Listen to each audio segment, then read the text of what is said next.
नमस्कार,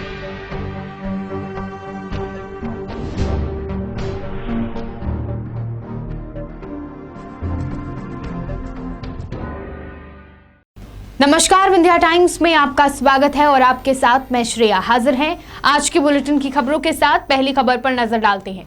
प्रदेश में महिला अपराध तो बढ़ ही रहे हैं, लेकिन इसका एक भयावह रूप रीवा जिले में भी देखा जा रहा है। पिछले 7 दिनों में 7 रेप के मामले सामने आ चुके हैं। इनमें से एक मामला गढ़ थाना क्षेत्र अंतर्गत टिकुरी का है तो दूसरा मामला रीवा जिले के अतरेला का। गढ़ थाना में युवती के साथ हुए दुष्कर्म में आज युवती की हालत बेहद गंभीर है। अपनी बेटी को लेकर पीड़ित के मां बाप न्याय की गुहार लगा रहे हैं, दर दर भटक रहे हैं, लेकिन न्याय नहीं मिल रहा। आज कांग्रेस की महिला कार्यकर्ताओं ने पीड़ित के मां बाप के साथ एसपी ऑफिस पहुंची और एसपी ऑफिस का घेराव किया। कानून व्यवस्था, सांसद, विधायक, बीजेपी पर कई आरोप लगाए और देश प्रदेश में बढ़ रहे महिला अपराधों पर लगाम लगाने की बात कही। बता दें कि टिकुरी में जन्मदिन की पार्टी पर गई युवती के साथ 2 लोगों ने दुष्कर्म की घटना को अंजाम दिया। इस घिनौने कृत्य के बाद भी आरोपियों को चैन नहीं पड़ा तो चाकू से हमला कर दिया और आज युवती की हालत गंभीर है। दूसरा मामला रीवा जिले के अतरेला का था, जहां पर 15 साल की बेटी के साथ उसी के घर में नाबालिग युवक ने दुष्कर्म जैसे घिनौने कृत्य को अंजाम दिया। कोई रास्ता न देखने न समझ में आने पर युवती ने खुद को आग के हवाले कर दिया, अपनी जान देने की कोशिश की। 6 दिन तक जिंदगी और मौत के बीच संघर्ष करते हुए कल शाम 4 बजे युवती ने दम तोड़ दिया। कांग्रेस की महिला कार्यकर्ताओं ने आज दरिंदगी का शिकार हुई युवती जो जिंदगी की जंग हार चुकी है उसके लिए कैंडल मार्च निकाला और महिला कार्यकर्ताओं का कहना है कि जल्द से जल्द आरोपियों को सजा मिले, कानून व्यवस्था में इतनी सख्ती आए कि आरोपियों के दिमाग में भी ऐसा घिनौना कृत्य करने की हिम्मत ना हो। साथ ही सरकार पीड़ित परिवार की सहायता करे। रीवा जिले में विगत 7 दिन में 7 बलात्कार हो चुके हैं, उसमें से 3 सामूहिक बलात्कार हैं। ये आज हमारे साथ जो महिला आई है टिकुरी 3782 के बगल का एक गाँव है, इसकी बेटी के साथ 2 लोगों ने सामूहिक बलात्कार किया, उसके प्राइवेट पार्ट में चाकू घुमा दिया। आज वो लड़की पिछले 8 तारीख से आज तक मरणासन रीवा के लेबर रूम में पड़ी हुई है। लेबर रूम में है तो आप अंदाज़ा लगा लीजिए उसकी कितनी क्रिटिकल पोजीशन है। इसी तरह परसों एक लड़की जो कुटिला बसरेही जवा थाना के अंतर्गत आता है, उस लड़की के साथ बलात्कार हुआ, उसको इंसल्ट लगी, बेइज्जती लगी और उसने अपने आप में आग लगा ली और कल उस लड़की की मृत्यु हो गई, आप सबको पता है। तो आखिर ऐसी क्या कारण हुए हैं कि संपूर्ण देश के साथ ही रीवा जिले में बलात्कार की बाढ़ आ गई है। लड़कियां बुरी तरह असुरक्षित हैं। हम लोग ने कहा था मोदी जी और शिवराज सिंह जी से कि यदि आपसे सुरक्षा नहीं होती तो हमें हथियार दे दो, हथियार भी दिया नहीं। आज 7 लड़कियां 7 दिन में बलात्कार हो रहे हैं। आपका मीडिया मैनेजमेंट इतना स्ट्रांग है कि अखबार में भी नहीं आता, बेचारे वहीं मर जाते हैं, उनकी लाश तक को कोई पूछने वाला नहीं। मेरा कहना है कि 50 लाख रुपए इन गरीब लोगों को दिए जाएं जिनके घर ऐसी घटना हो रही है, नंबर 1। और दूसरा उसका इलाज तरीके से हो। एक लड़की जो जली थी यदि उसका इलाज होता, 15 साल की बिटिया थी तो वो बच जाती, लेकिन उसका इलाज संजय गांधी में ले जाके फेंक दिया गया, अंततः वो लड़की की जान चली गई। अब ये लड़की लेबर रूम में 8 तारीख से पड़ी हुई है। यदि इनका तरीके से इलाज करा दिया जाए और तरीके से सुविधा 8,500 करोड़ के मोदी जी हवाई जहाज में चढ़ते, अरे भेज दो ना एक दिन के लिए, किसी गरीब की जान बच जाएगी। दीदी जिस युवती से आप मिलने गई थी, इतनी आग लगाई थी, उसके बावजूद भी उसकी मृत्यु हो गई। हम लोग आहत दुखी हैं और एसपी साहब से हम लोग मिलने आए हैं और हमारा ये कहना है कि ये हो क्या रहा है।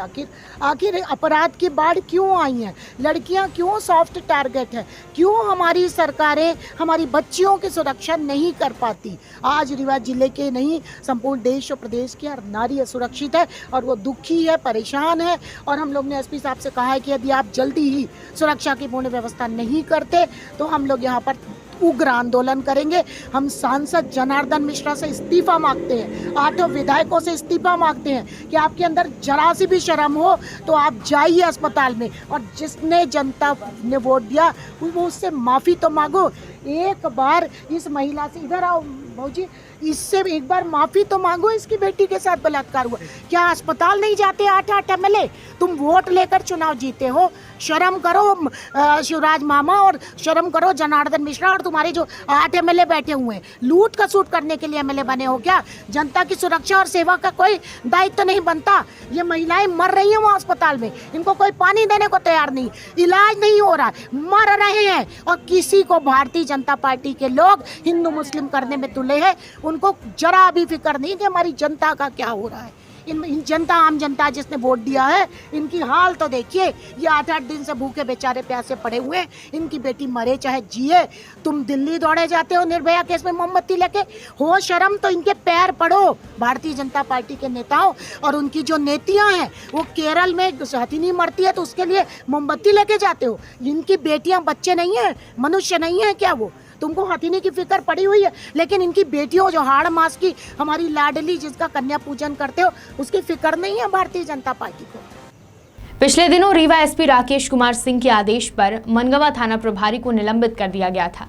निलंबन के दौरान एसपी ने बताया कि निर्दोष व्यक्ति को बेवजह थाने में बैठाए जाने पर यह कार्यवाही की गई है। लेकिन आज विधायक मनगवा पंचूलाल प्रजापति के द्वारा इस कार्यवाही का विरोध करते हुए रीवा एसपी पर जातिवाद करने का आरोप लगाया गया।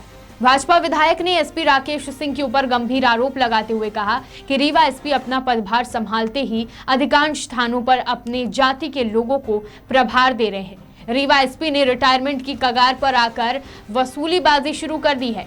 दरअसल एसपी की कार्यवाही पर मनगवा विधायक के विरोध के बाद ऐसा माना जा रहा है कि विधायक मनगवा थाने से निलंबित थाना प्रभारी सुरेश शुक्ला के समर्थन में उतर गए हैं।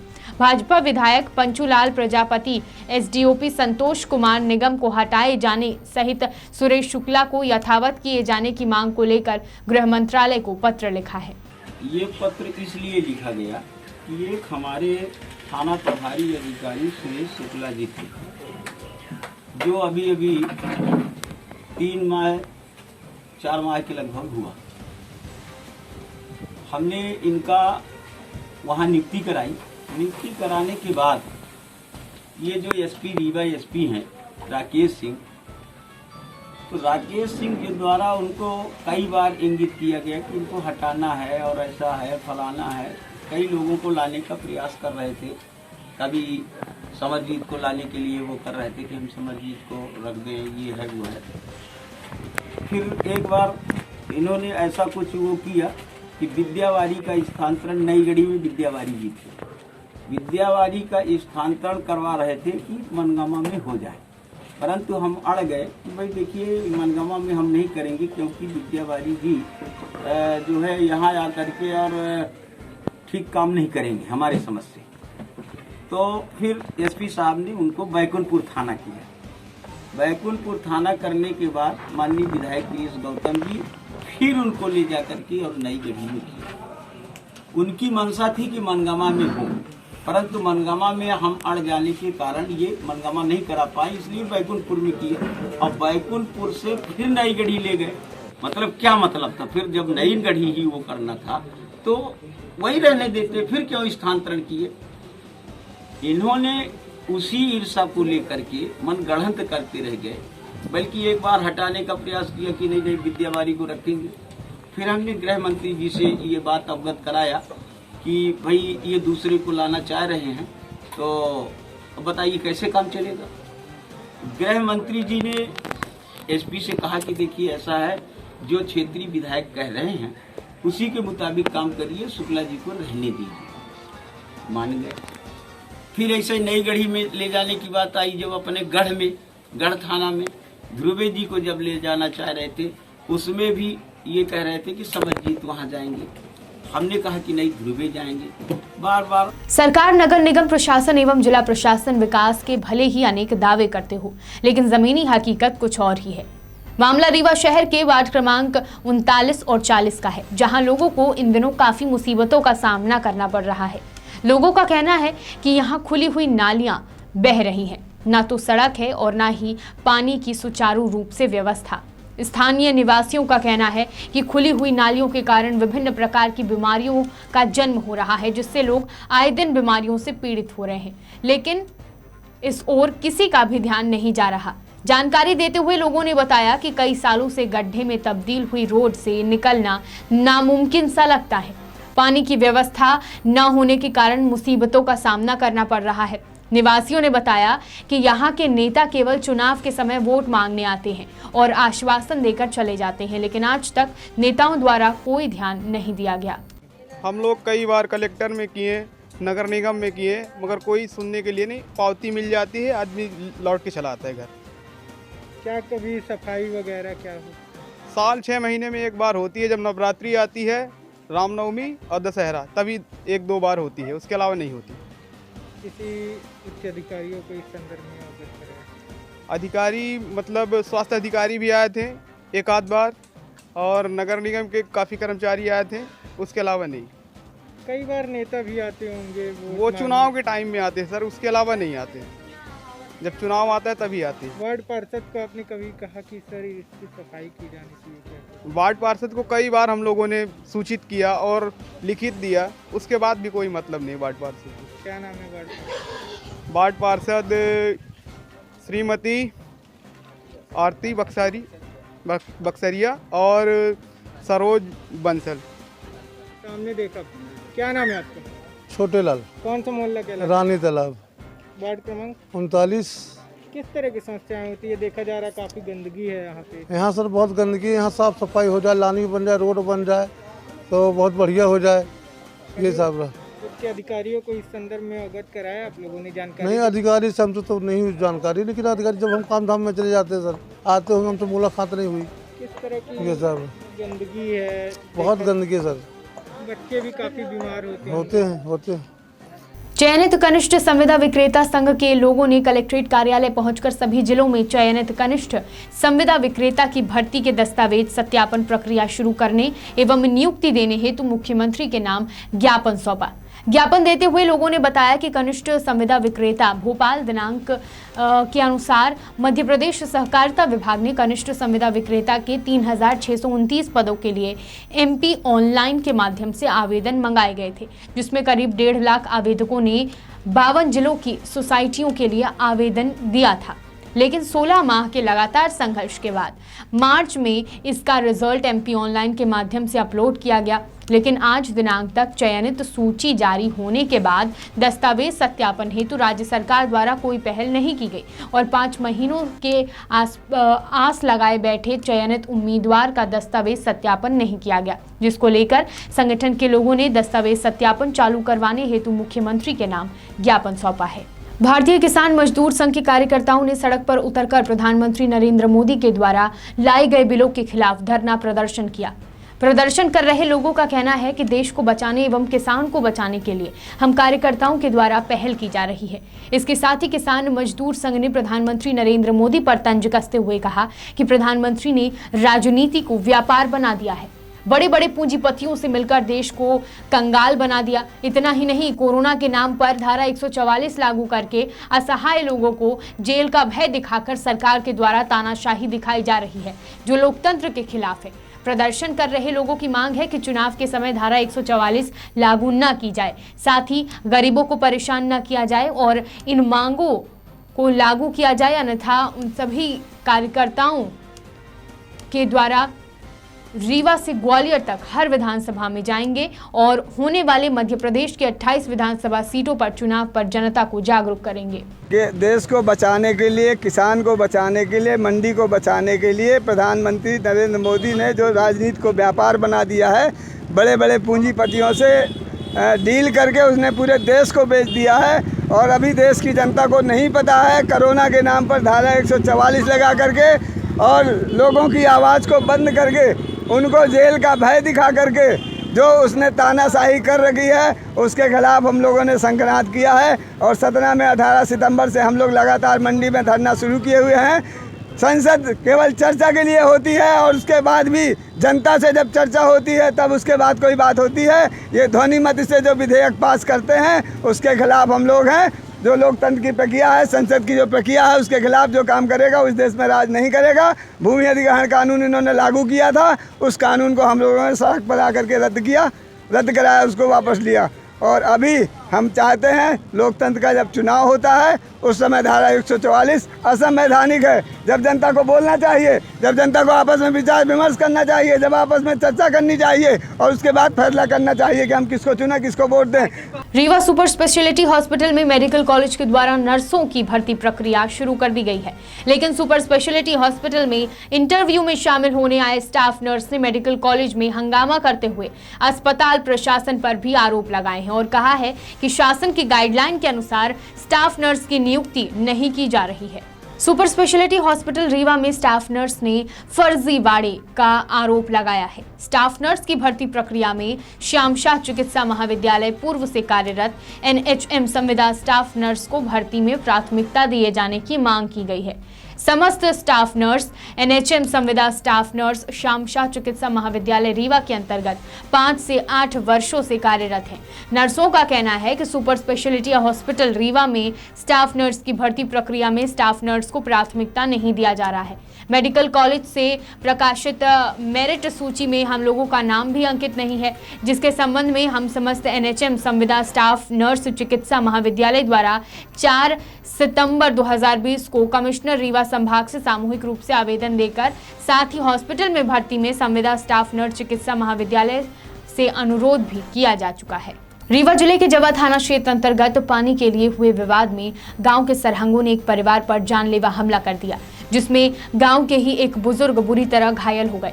दरअसल जवा थाना अंतर्गत गाढ़ा 137 के खरपटा में उस समय विवाद की स्थिति निर्मित हो गई जब एक खेत में 2 अधिया से खेती करने वाले व्यक्ति पानी को लेकर आपस में गाली गलौज करते हुए मारपीट पर उतारू हो गए, जिसके कारण बुजुर्ग को अस्पताल का सहारा लेना पड़ा।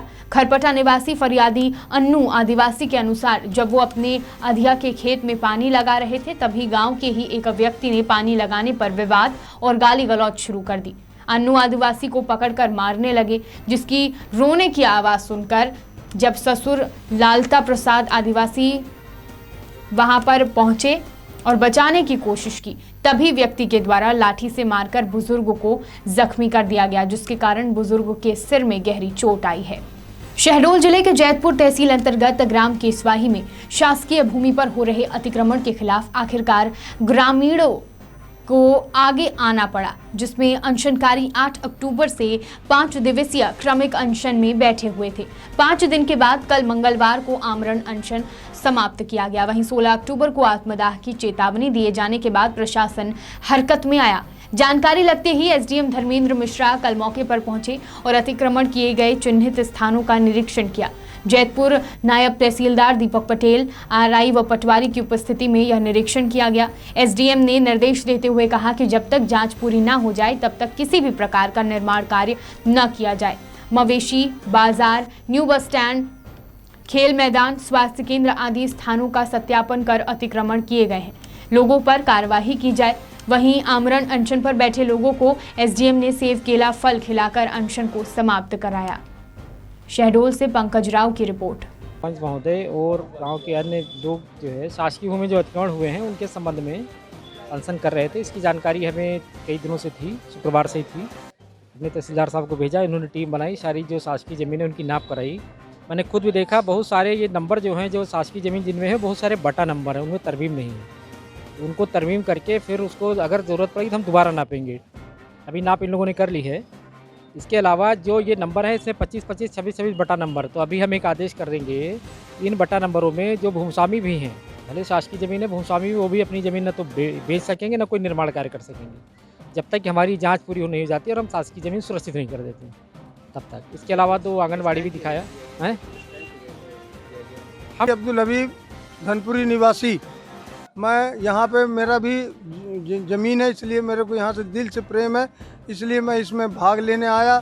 और जैसा नगर पंचायत के सरपंच द्वारा 8 तारीख से क्रमिक भूख हड़ताल चलाई गई, उसका पटाक्षेप भूख हड़ताल में अबू हसन रजा बैठे और 16 तारीख को इनका आह्वान था कि अगर नगर पंचायत की कोई बात न मानी गई प्रशासन द्वारा तो आत्मदाह करेंगे।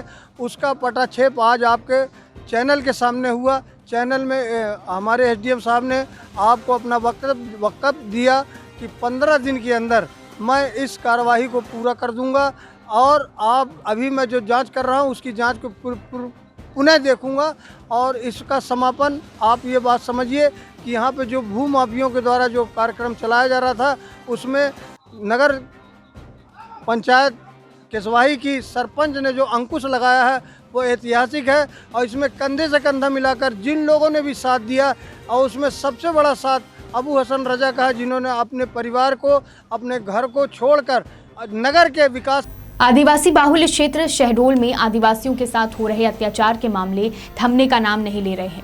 आदिवासियों पर पुलिसिया अत्याचार, मारपीट की गई। खैरहा थाना में पदस्थ आरक्षक विजय ने मजदूर अशोक के साथ की मारपीट, जिसकी शिकायत पुलिस अधीक्षक से कार्यालय में आंदोलन कर दी गई थी। मामले को संज्ञान में लेते हुए पुलिस अधीक्षक ने खैरहा थाना में पदस्थ आरक्षक को लाइन अटैच कर दिया है। शहडोल से पंकज राव की रिपोर्ट। और हमने इसकी जांच एसडीओपी धनपुरी को दी है, वो इसकी जांच कर रही है। और जो मारपीट की बात है उसमें हमने जिसके साथ मारपीट हुई है उसका पुलिस अधीक्षक के निर्देश पर उसका मेडिकल भी हुआ है और एसडीओपी साहब इसकी जांच करेंगे। उसके बाद जो दोषी होगा हम उसको दंडित करेंगे। उनका ये कहना है कि वो जो पुलिसकर्मी वो शराब पीने से उनके साथ मारपीट किया था और वो मामले को लीपापोती किया जा रहा है। मुझे ऐसा लगता है कि एसडीओपी धनपुरी इसकी बराबर जाँच करेंगे।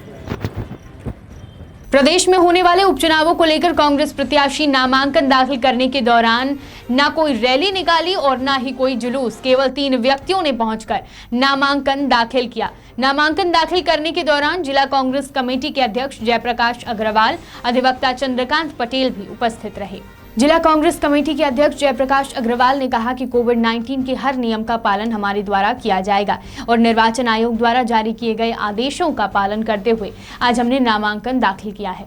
वहीं कांग्रेस प्रत्याशी विश्वनाथ से चुनाव में क्या मुद्दे होंगे, इस पर भी जवाब देते हुए उन्होंने कहा कि अनूपपुर में सबसे महत्वपूर्ण मुद्दा फ्लाईओवर ब्रिज का है। इसके अलावा जिला चिकित्सालय का विस्तार, अनूपपुर में कन्या महाविद्यालय की स्थापना, बेरोजगारों को रोजगार के अवसर उपलब्ध कराना हमारी प्राथमिकता में रहेगा।